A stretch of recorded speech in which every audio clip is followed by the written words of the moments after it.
Olá, irmãos, graça e paz, Deus abençoe a todos. Nós vamos hoje, em mais uma das nossas meditações devocionais, olharmos para o texto que se acha na carta de Paulo aos Efésios, no capítulo 5. Vou ler apenas os versos 15, 16 e 17. Efésios, capítulo 5, versos 15 e 16 e 17.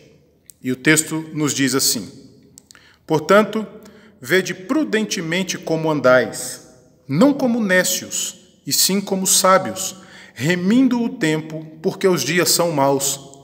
Por esta razão não vos torneis insensatos, mas procurai compreender qual a vontade do Senhor. Vamos orar?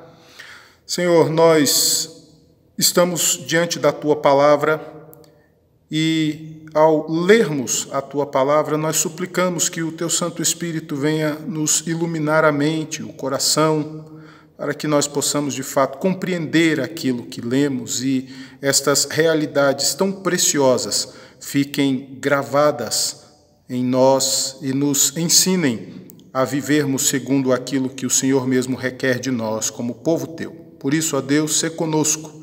É o que nós te pedimos agradecidos, em nome de Jesus. Amém.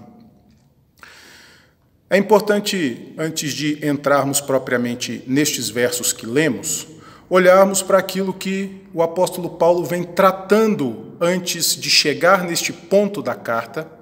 E eu quero sugerir que nós olhemos a partir do verso 7 do capítulo 4 até o verso 14 do capítulo 5, para que a gente possa perceber que o apóstolo Paulo está tratando com os irmãos da igreja de Éfeso, com os crentes de Éfeso, acerca de uma realidade que é comum no meio do povo de Deus, desde o período do Antigo Testamento, passando pelo início da igreja no primeiro século e caminhando até os nossos dias hoje, que é a respeito da santidade que Deus requer do seu povo.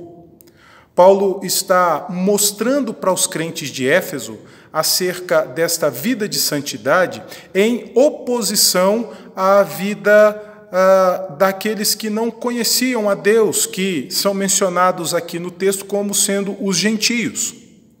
E quando nós olhamos para essas realidades, nós vemos que esta é uma situação diante da qual nós estamos todo dia buscarmos viver em santidade.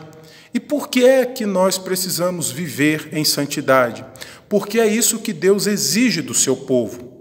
É isso que Deus requer do seu povo. Portanto, uma vida de santidade no meio cristão é uma resposta de obediência àquilo que Deus exige de nós como povo dele. Então, nós vemos que nestes versos, a partir do verso 7 do capítulo 4 e chegando até o verso 14 do capítulo 5, Paulo vai fazer uma série de colocações acerca dos comportamentos que deveriam ser evitados pelos cristãos, assim como também vai mostrar que a realidade daqueles que se comprometem com Cristo e com o Evangelho precisa ser diferente da realidade daqueles que não têm esse mesmo compromisso. Então Paulo diz, olha, não andem como aqueles que têm o coração endurecido e que estão alheios à vida de Deus.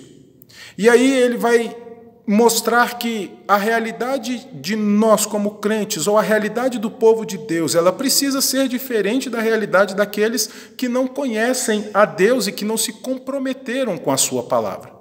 Portanto, é preciso que nós andemos de uma forma diferente da forma como aquelas pessoas que têm o coração endurecido andam, como nos diz o texto. Mas Paulo também nos mostra que nós devemos nos despir do velho homem e nos revestir do novo homem. Essa é a realidade que a salvação que Cristo promove ou que Cristo nos concede traz na nossa vida. Nós abandonamos as práticas antigas e passamos a viver segundo a nova realidade que nós recebemos em Cristo.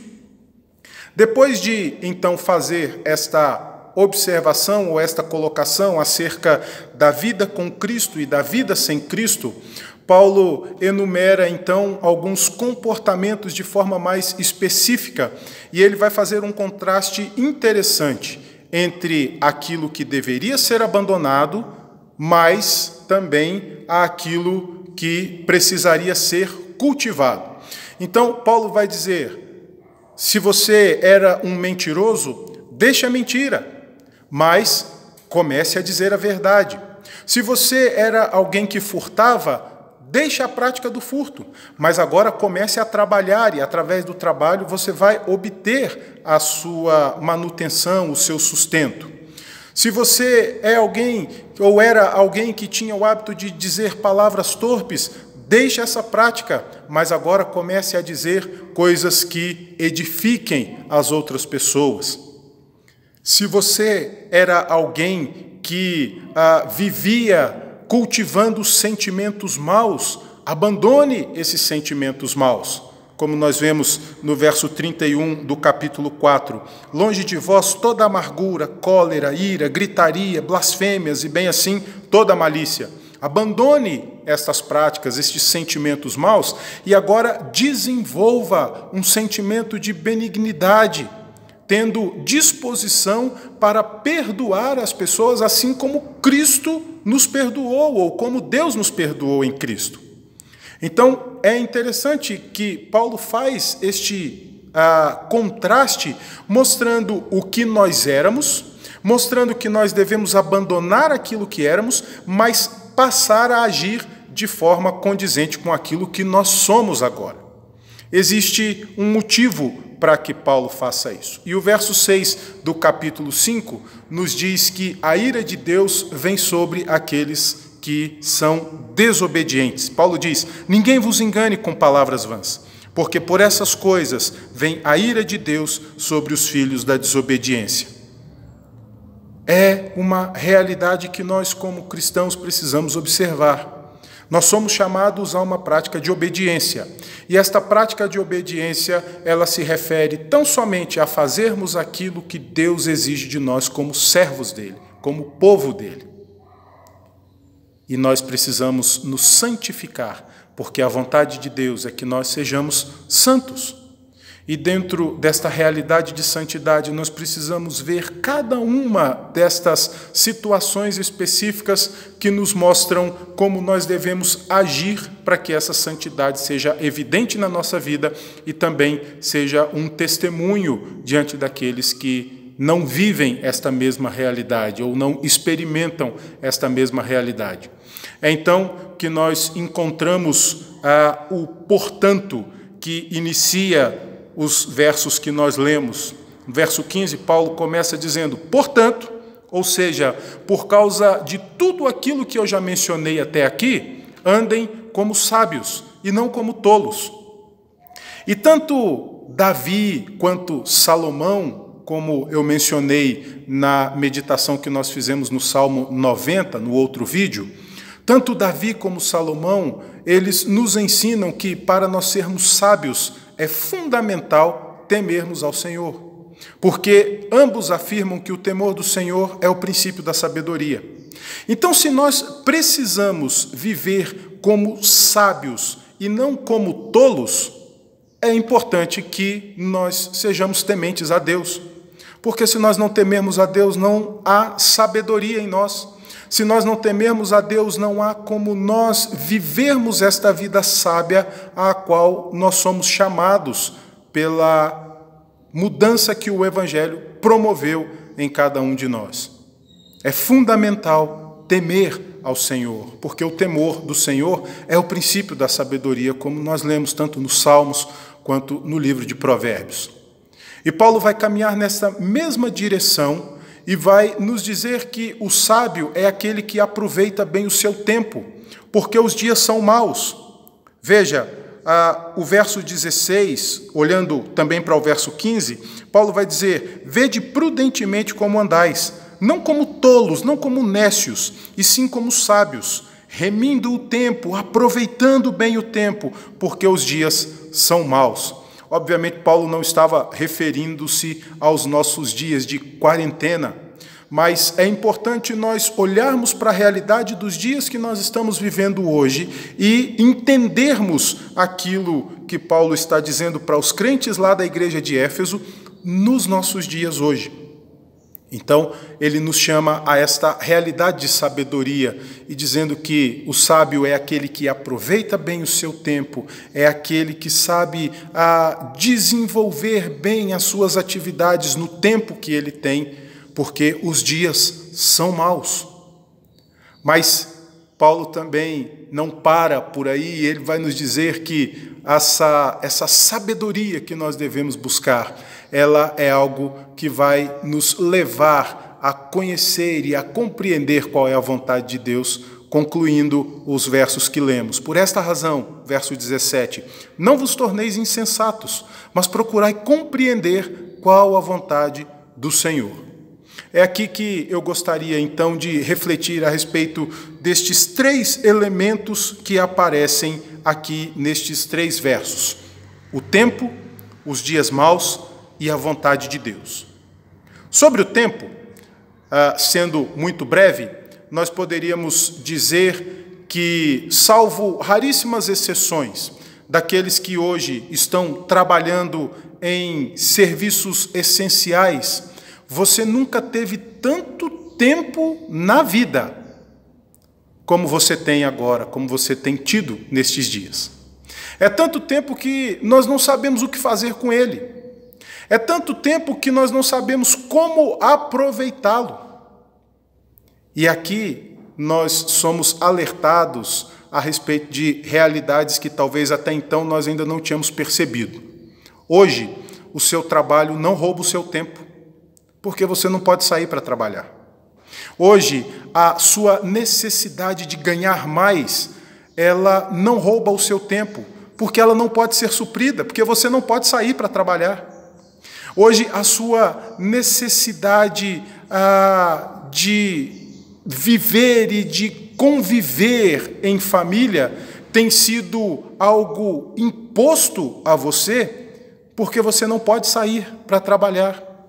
Nós estamos, de alguma forma, sendo moldados diante de realidades que nós nos esquecemos delas por causa da vida que nós desenvolvemos e da forma de viver que nós desenvolvemos. A comunhão com os irmãos da igreja certamente deve estar te fazendo falta, porque você não pode sair para congregar, você não pode ir à igreja, você não vai ter, por algum tempo, esta oportunidade de estar com os seus irmãos e de meditar com eles na palavra de Deus e de louvar junto e de orar juntos, a não ser utilizando estes meios virtuais que têm sido tão utilizados hoje, e nós precisamos ser gratos a Deus por isso. Isso tudo deve nos ensinar a depender de Deus. Isso tudo deve nos ensinar acerca do quanto nós nos afastamos destas realidades tão importantes para nós. Mas, olhando agora para o que os dias maus nos mostram e devem nos fazer perceber, é possível que você esteja com a sua saúde em ordem, é possível que as suas finanças estejam em ordem, é possível que a sua família esteja em ordem, mas eu creio que você nunca passou por uma situação tão inusitada como esta que nós estamos vivendo. Nós estamos diante de uma realidade que é desconhecida até mesmo daqueles de quem nós dependemos para solucionar esse problema. Isso deve nos ensinar a depender de Deus e só de Deus. E aí nós podemos perceber acerca da vontade de Deus, que muitas pessoas estão buscando entender qual é a vontade de Deus, e há também aqueles que afirmam que Deus não tem nada a ver com isso que nós estamos vivendo hoje. Há aqueles que dizem que Deus está punindo a humanidade por causa da corrupção. Há aqueles que dizem que Deus está tratando com o seu povo de forma específica por causa da negligência dos crentes nos nossos dias. Há aqueles que culpam povos ou governos a respeito das realidades que nós estamos experimentando nos nossos dias.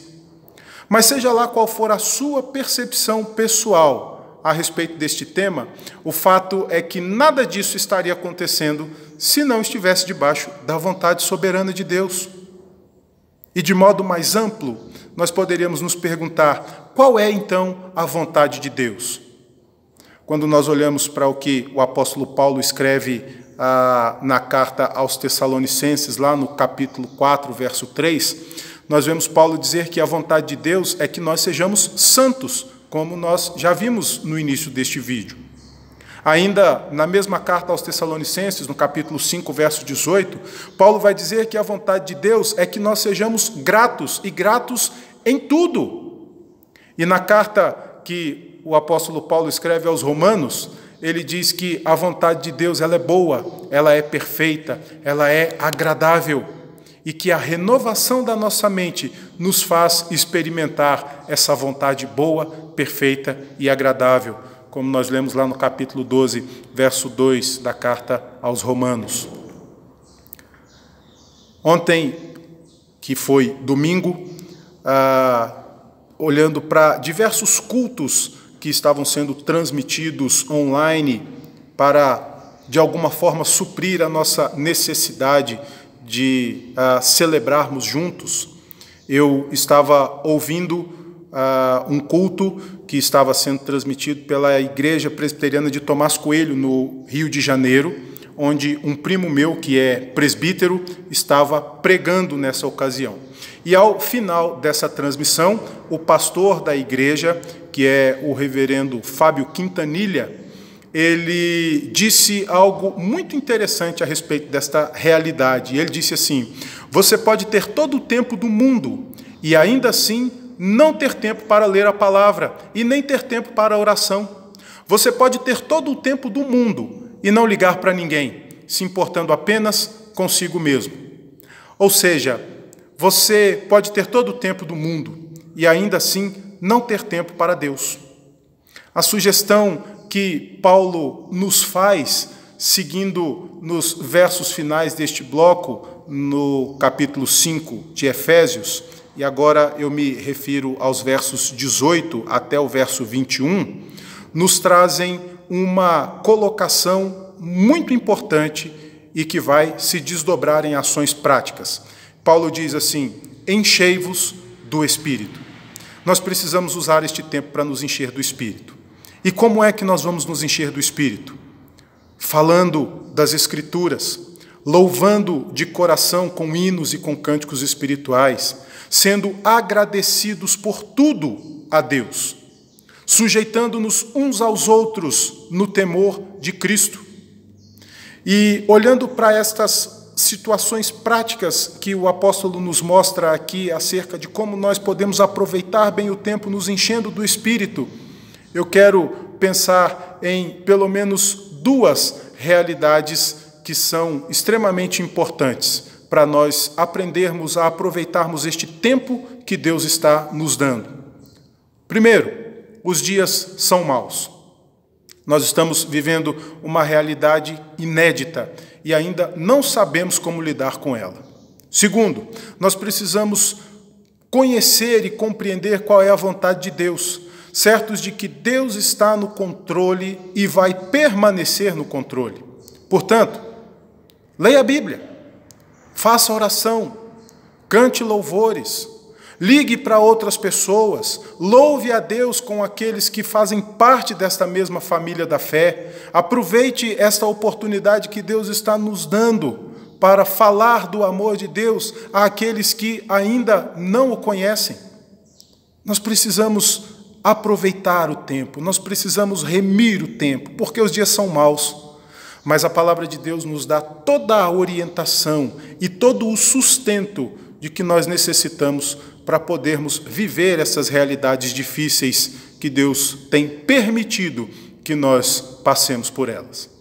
Que Deus te abençoe, que Deus continue sustentando a sua vida, a vida da sua família, e que essa palavra possa te trazer alento, possa te trazer sustento, e que você permaneça firme no propósito de servir a Deus, no tempo que Ele tem nos dado, no tempo que Ele nos tem concedido, e assim nós possamos, em obediência, vivermos esses dias e todos quantos se seguirem depois destes em santidade, porque essa é a vontade de Deus.